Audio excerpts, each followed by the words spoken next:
Online study में सभी विद्यार्थियों का एक बार पुनः हार्दिक स्वागत है। और आज हम पढ़ेंगे मानवीय करुणा की दिव्य चमक, जैसा कि आप बोर्ड पर देख रहे हैं। पहला ही प्रश्न है कि इसके लेखक कौन है। इसके लेखक हैं सर्वेश्वर दयाल सक्सेना।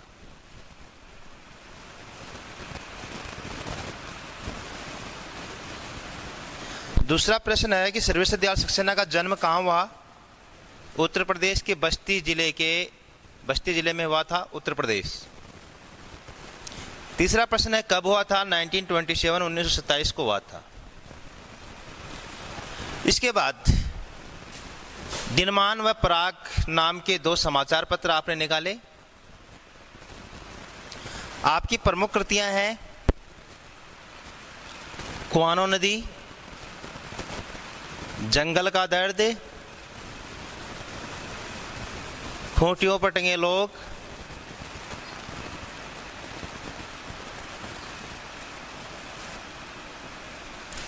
अगला प्रश्न है खूंटियों पर टंगे लोग रचना को कौन सा पुरस्कार मिला। साहित्य अकादमी पुरस्कार मिला। अगला प्रश्न है कि कब मिला। 1992 को मिला। अगला प्रश्न है कि लेखक सर्वेश्वर दयाल सक्सेना का निधन कब हुआ। 1983 को हुआ। अगला प्रश्न है कि सर्वेश्वर दयाल सक्सेना का मानवीय करुणा की दिव्य चमक पाठ की विधा क्या है। तो इसकी विधा है संस्मरण। प्रस्तुत पाठ किस व्यक्ति के व्यक्तित्व पर आधारित है या किस का संस्मरण है। तो उत्तर हो जाएगा फादर कामिल बुल्के। अगला प्रश्न है फादर कामिल बुल्के कहाँ के थे। तो उत्तर हो जाएगा रेम्स चैपल, बेल्जियम के। और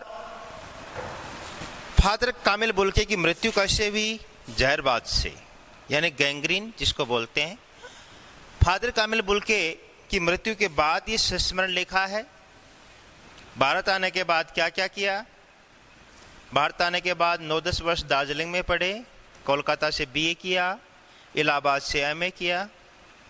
उसके बाद एक राम कथा उत्पत्ति और विकास ग्रंथ लिखा, जो एक रिसर्च ग्रंथ है, शोध ग्रंथ है। इसके कुछ अध्याय परिमल में भी छापे गए। इस अध्याय के आधार पर ही लेखक ने कहा कि जब तक इस देश में राम का नाम रहेगा तब तक फादर कामिल बुल्के को याद किया जाता रहेगा। उसके बाद लेखक ने क्या किया। मातर लिंक के प्रसिद्ध नाटक ब्लू बर्ड का हिंदी रूपांतरण नीलपंछी के नाम से किया और बाइबल का हिंदी अनुवाद किया और एक अंग्रेजी हिंदी शब्दकोश का निर्माण किया। भारत आने के बाद वे भारत से बहुत प्रेम करते हैं, भारत को अपनी कर्म भूमि मानते हैं। और संन्यास जब उन्होंने लिया था तो उन्होंने शर्त रखी थी कि वे भारत जाएंगे, क्योंकि वे भारतीय संस्कृति से सर्वाधिक प्रभावित थे।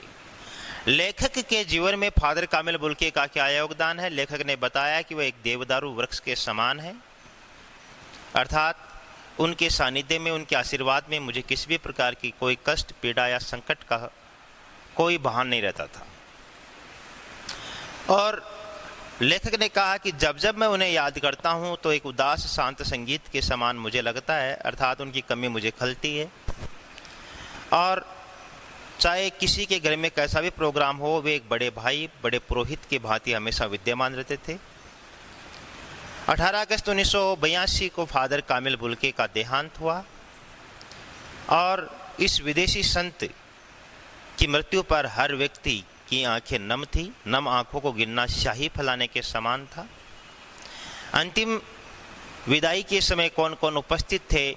लेखक ने कहा है विजेंद्र स्नातक थे, निर्मला जैन थे, पादरी समुदाय के बहुत से लोग थे, डॉक्टर रघुवंश जी थे, डॉक्टर रघुवंश जी का बेटा था, भगवती चरण वर्मा थे।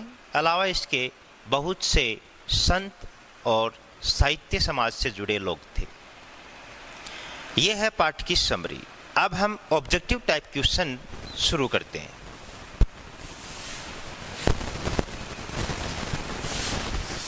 मानवीय करुणा की दिव्य चमक पाठ सर्वेश्वर दयाल सक्सेना ने लिखा है। ये एक संस्मरण है। क्या है? संस्मरण है। अब पहला प्रश्न है, फादर बुल्के ने भारत में कितने साल बिताए? साफ साफ लाइन है, इस प्रकार फादर कामिल बुल्के 47 वर्ष देश में बिताकर और 73 वर्ष की जिंदगी जीकर इस देश से सदा सदा के लिए विदा हो गए। 47 और 73, 47 वर्ष भारत में, 73 वर्ष का जीवन जिया, तो 47 कहाँ है? नंबर 2 पर है, इसलिए उत्तर हो जाएगा। फादर की जन्मभूमि कहाँ थी? बेल्जियम का रेम्स चैपल शहर। अब ये रेम्स चैपल शहर का नाम है। अगर प्रश्न ये आए कि फादर की जन्मभूमि किस देश में थी, प्रश्न ऐसे बन सकता है, किस देश में थी, तब देशों के नाम आएंगे। जैसे यहाँ अमेरिका आ जाएगा, यहाँ बेल्जियम आ जाएगा, यहाँ दक्षिणी अफ्रीका आ जाएगा, और यहाँ नीदरलैंड देश का नाम है। तो तब ये बेल्जियम हो जाएगा। शहर का नाम पूछे तो क्या हो जाएगा? Reims chapel. बेल्जियम का रेम्स चैपल शहर क्या कहलाता है? प्रश्न ये भी बन सकता है, पुस्तकों का शहर, अलावा इसके जूते चप्पलों का शहर, ऑप्शन स है संतों और पादरियों का शहर, है ना। तो उत्तर क्या हो जाएगा? संतों और पादरियों का धार्मिक नगरी थी, शहर कहलाता है। 18 अगस्त 1982 को कौन सी घटना घटी? पाठ शुरू करने से पहले मैंने पूरी समरी बताई है, उसमें आपको बताया है कि 18 अगस्त 1982 को क्या हुआ। 18 अगस्त 1982 को फादर कामिल बुल्के की मृत्यु हुई। तो ऑप्शन देखते हैं, फादर कामिल बुल्के का भारत आगमन 9, फादर कामिल बुल्के का निधन बिल्कुल सही है, और फादर कामिल बुल्के की पीएचडी नहीं, फादर कामिल बुल्के को भारत रत्न नहीं। अच्छा, ये एक प्रश्न ऑप्शन नंबर 3 पर लिखा है, फादर कामिल बुल्के को पीएचडी। फादर कामिल बुल्के को पीएचडी मिली थी किस ग्रंथ पर? प्रश्न बन सकता है, किस ग्रंथ पर उन्हें पीएचडी मिली? तो उस ग्रंथ का नाम है राम कथा उत्पत्ति विकास और विश्वास। समझ गए? राम कथा उत्पत्ति और विकास, ये ग्रंथ था, उस पर उन्होंने पीएचडी किया। लाख की नाक किस श्रेणी का साहित्य है? पाठ की समरी में लिखा है, लाख की नाक, भो भो, खो खो, बतूता का जूता, ये चारों के चारों बाल साहित्य हैं, बच्चों के लिए लिखा था सर्वेश्वर दयाल सक्सेना ने, तो इसका हो जाएगा बाल साहित्य। इसकी जगह और नाम भी आ सकते हैं, भो भो, खो खो, बतूता का जूता, लिख लेना आप कॉपी में। ये तीनों रचनाएं हैं, वो क्या है? ये बाल साहित्य के अंतर्गत आती हैं, और लिखी किसने है? सर्वेश्वर दयाल सक्सेना ने है। फादर को जहरबाद से नहीं मरना चाहिए था, यह कथन किसका है? यह कथन लेखक का है।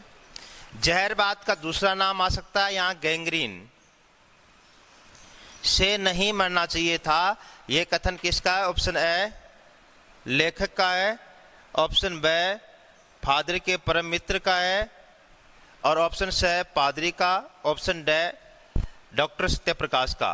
तो फादर का कोई परम मित्र तो डॉक्टर रघुवंश थे, उनका नहीं है, पादरी का है नहीं, और लेखक का ये कथन है, इसलिए इसका उत्तर हो जाएगा। हाँ, क्या बात है? विक्रम सर आगे क्या? अच्छा, हाँ आगे देखते हैं।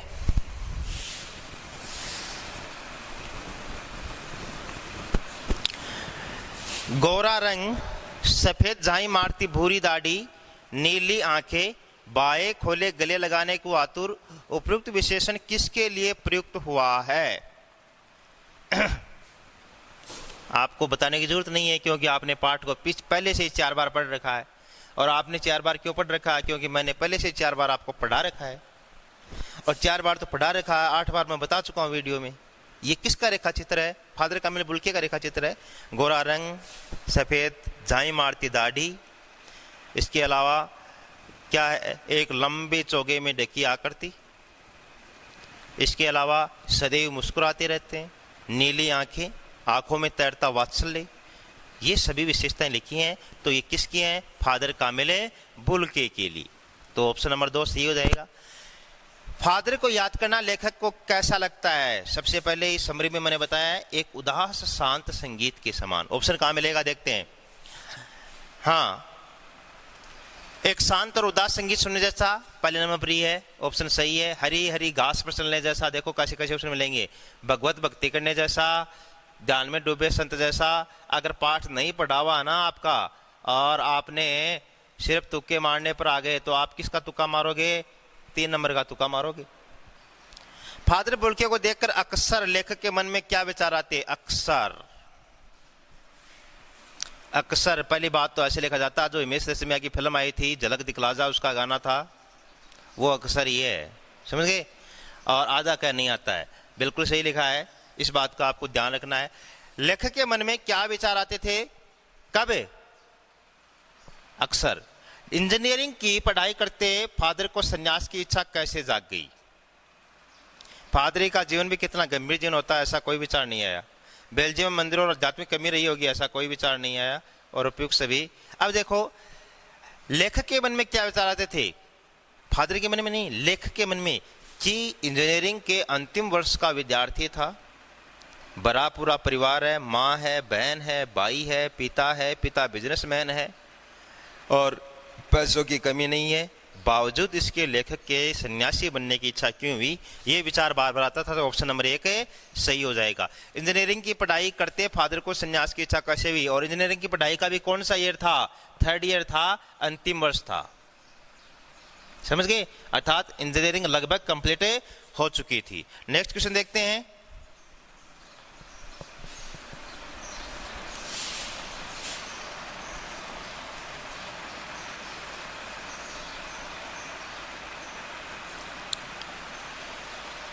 लेखक ने फादर कामिल बुल्के का अभिन्न मित्र बताया है। समरी में मैंने बताया है, डॉक्टर रघुवंश उनके अभिन्न मित्र थे। तो हरिवंश राय बच्चन किसके मित्र थे? ये भी देख लेते हैं। हरिवंश राय बच्चन मित्र थे किसके? सुमित्रानंदन पंत के, जो कि कैसे कवि हैं? छायावादी कवि हैं। और जिनका जन्म कब हुआ था? 1900 में। कहाँ हुआ था? उत्तराखंड। पहले तो उत्तराचल नाम था, आजकल उत्तराखंड नाम कर दिया गया है। उत्तराखंड के कौसानी गांव में हुआ था।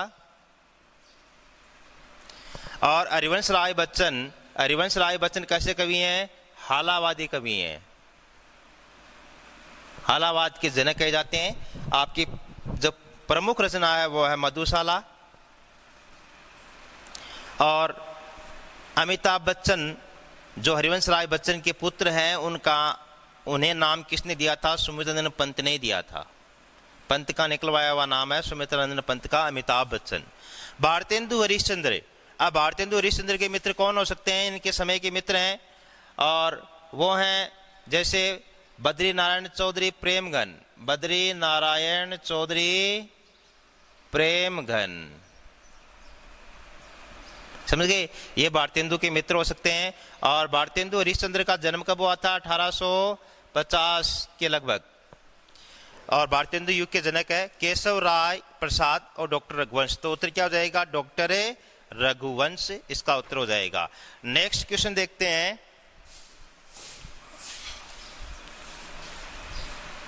मां ने बचपन में ही घोषित कर दिया था कि लड़का हाथ से गया, यह वचन किसका है? यानी किसने कहा? ये पाठ के अंदर ये पूछा है। वैसे तो ये मां का ही वचन है, लेकिन ये कहा किसने? लेखक ने? नहीं। ज्योतिष ने? नो। फादर बुल्के ने? बिल्कुल। अब यही प्रश्न बन सकता है कि किसको कहा? तो उत्तर क्या हो जाएगा? लेखक। किसको कहा? लेखक इसका उत्तर हो जाएगा। अब यहां उत्तर क्या हो जाएगा? उत्तर नंबर 3। भारत आने पर फादर बुल्के ने सर्वप्रथम विधिवत पढ़ाई की। यस, पाठ की समरी जब मैंने बताई थी तब ये इस प्रश्न का उत्तर आ गया था। कोलकाता में? नहीं, क्योंकि कोलकाता से क्या किया था? बीए किया था। बीए आपको ऐसे नहीं लिखना है, आपको पेपर में ऐसे लिखना है, हिंदी में ही, ठीक है। उसके बाद दार्जिलिंग में, बिल्कुल सही है। कितने साल? 9-10 वर्ष। ऑप्शन में ये भी आ सकता है कि भारत आने के बाद फादर कामिल बुल्के दार्जिलिंग में कितने वर्षों तक पढ़े। अब आपके सामने ऑप्शन है ए 7-8 वर्ष, ब 9-10 वर्ष, स 5-6 वर्ष और द 3-4 वर्ष। तो उत्तर क्या हो जाएगा? 9-10 वर्ष। इस प्रकार से भी आपको तैयारी करनी है। प्रश्न कोई भी बन सकता है, इस प्रश्न को भी लिखना है, इस प्रश्न को भी लिखना है। इस प्रश्न में क्या लिखना है कि दार्जिलिंग में फादर कामिल बुल्के ने कितने वर्षों तक पढ़ाई की? उत्तर हो जाएगा 9-10 वर्ष। समझ गए? एक प्रश्न, ये प्रश्न से प्रश्न निकल रहा है। हाँ, प्रश्न ये भी बन सकता है, यहीं पर प्रश्न बनाते हैं और 3-4 प्रश्न बनाएंगे कि फादर कामिल बुल्के ने कोलकाता से क्या किया? BA. Option a BA, option b MA, option c PhD और ऑप्शन द इंजीनियरिंग। क्या किया था? कोलकाता से बीए किया था। अगला प्रश्न, फादर कामिल बुल्के ने इलाहाबाद से क्या किया था? वही 4 ऑप्शन है, इलाहाबाद से एमए किया था।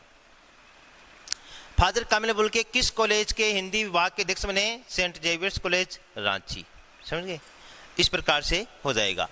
हाँ, जैनेन्द्र कुमार, विजयेंद्र स्नातक, डॉक्टर निर्मला जैन, मसीह समुदाय पादरीगण, उनके बीच में गैरिक वसन पहने इलाहाबाद के विज्ञान शिक्षक डॉक्टर सत्य प्रकाश भी उस संकरित सड़क को ठंडी उदासी में क्यों सिमट आए थे? मैंने अभी बताया समरी में कि उनके अंतिम संस्कार में ये लोग उपस्थित थे, ये लोग उपस्थित थे। तो अंतिम संस्कार का ऑप्शन कहाँ है? कवि सम्मेलन था? नो। फादर बुल्के का निधन हो गया था? बिल्कुल। इस कारण वो सिमट आए थे। नेक्स्ट क्वेश्चन है, खूंटियों पर टंगे लोग पर किसको साहित्य अकादमी पुरस्कार मिला? समरी में मैंने पहले ही बता दिया था। उत्तर क्या हो जाएगा? सर्वेश्वर दयाल सक्सेना। कब मिला? 1982, याद रखना है, 1982 में। किस कृति पर मिला? खूंटियों पर टंगे लोग। साफ साफ लिखा है यहाँ पर, खूंटियों पर टंगे लोग रचना पर साहित्य अकादमी पुरस्कार मिला। चर्चे और चरखे नाम से सर्वेश्वर दयाल सक्सेना किस पत्रिका में स्तंभ निकालते थे? चर्चे और चरखे दिनमान पत्रिका में, पराग और दिनमान दोनों थे और दिनमान में निकालते थे। मैंने पहले ही बता दिया है कि चर्चे और चरखे क्या है? बाल साहित्य है।